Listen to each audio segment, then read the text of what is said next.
ఈరోజు నేను సూరపల్లి సీతారాములు, సామాజిక రాజకీయ విశ్లేషకుణ్ణి మరియు సామాజిక కార్యకర్తను. తెలంగాణ రాష్ట్ర ఏర్పాటు ఉద్యమంలో రాష్ట్రంలోని ఖమ్మం జిల్లాలోని ప్రధాన పాత్ర పోషించినటువంటి సూరపల్లి సీతారాములు. ఇప్పుడు మనం మాట్లాడుకునే అంశం ఏమంటే, ఈరోజు యోగా దినం. అసలు యోగా ప్రాధాన్యత ఏంటి, అవసరం ఏంటి అని అంటే, యోగా చేయటం వలన ఆ యోగా చేస్తున్నటువంటి మనిషి మనసు నిర్మలమై ప్రశాంతత కలిగి తన దైనందిన జీవితంలోని తన కార్యకలాపాల్లోని చక్కటి ప్రతిభ కనపరిచి ఏ కార్యం చేసినా కూడా చక్కని ప్రశాంత వాతావరణంలో చేయటానికి మంచిగా ఉంటుంది, మరియు ఆరోగ్యం కూడా బాగుంటుంది అనేది దీని లక్ష్యం. ఆరోగ్యం బాగుండటమే కాకుండా ఇది కొంతమంది డివోషనల్ గురూస్ దగ్గర అది ఉపదేశం అది తీసుకొని చేస్తే మటుకు మళ్ళీ మోక్షం కూడా దీనివల్ల కూడా ప్రాప్తిస్తుంది అనేది దీనిలో నిపుణులైనటువంటి ప్రవేశం ఉన్న వాళ్ళు చెప్తున్నది. నాకు తెలిసింది నేను చెప్తా.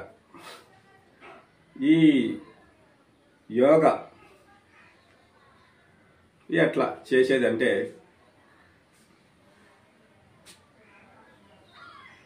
ఈ యోగా అనేది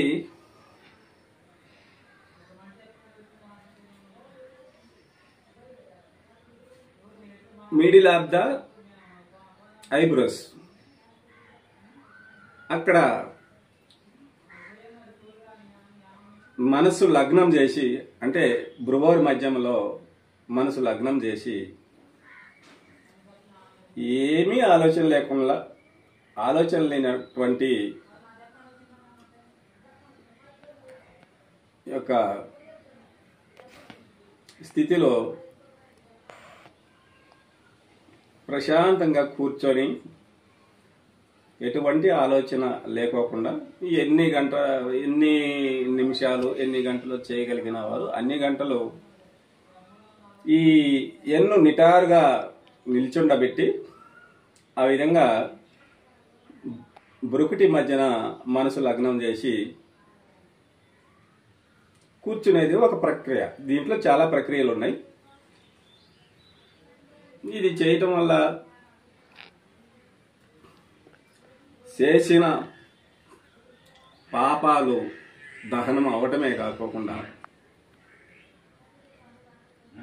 మంచి జీవితంతో మున్ముందుకు పోవటానికి, వారు కోరిన కోరికలన్నీ కూడా మరి సాకారం కావటానికి,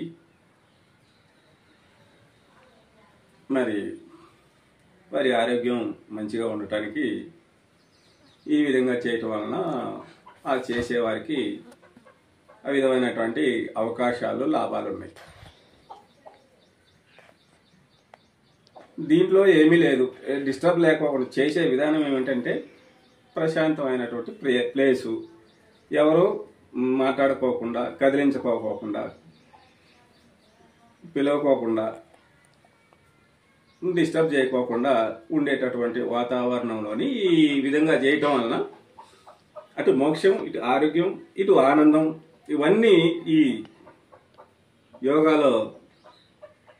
యోగా చేసేవారికి మరి సిద్ధిస్తాయి. కాబట్టి యోగా ప్రతి వారు చేయటం కూడా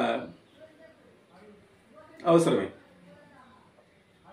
ఎవరు ఎంతెంత టైం చేస్తే అంతంత మంచిది, ఎంత చేస్తే కూడా అంత మంచిది అంటారు. టైము ఇది లిమిట్ లేదు దీనికి. అయితే అది పతాక స్థాయికి పోయిన వాళ్ళకి మనం ఏమి ఇతరులు ఏమి చెప్ప అవసరం లేదు. ఆ పతాక స్థాయిలో వారికే ఆ స్థితిలో వారు ఎట్లా ఏంటి ముందుకు పోయేది అనేది వారికి తెలుస్తుంది. కాబట్టి ముందైతే యోగా స్టార్ట్ చేసి అందరూ స్టార్ట్ చేసి ఆ యోగాని ప్రతిరోజు సాధనగా చేయటం వలన ఆ చేస్తున్న వారికి అంత పాజిటివ్ ఎనర్జీ వచ్చి ఆ పాజిటివ్ ఎనర్జీతో వారు అనుకున్న పనులు కార్యాలన్నీ కూడా సకాలంలో సిద్ధింపజేసుకోవచ్చు అనేది దీని యొక్క లక్ష్యం. శుభం. సర్వే జనా సుఖినో భవంతు.